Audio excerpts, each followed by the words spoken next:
The Bungee Dock Lines absorb shock to boats, cleats, docks, pylons, and other hardware. The bungee cord is hidden inside the rope, where it acts as a built-in snubber. Two foam floats protect the boat from chafing and sliding adjustment at both ends for quick docking.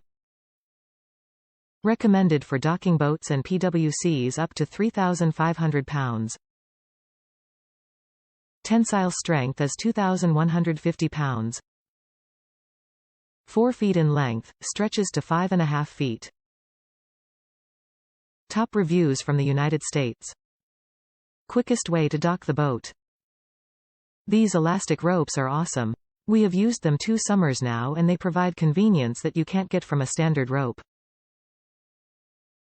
Docking the boat involves slipping the looped end over a pole or cleat on the dock and that's it.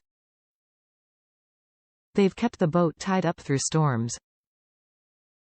We recommended them to our friends and they are also big fans of the product.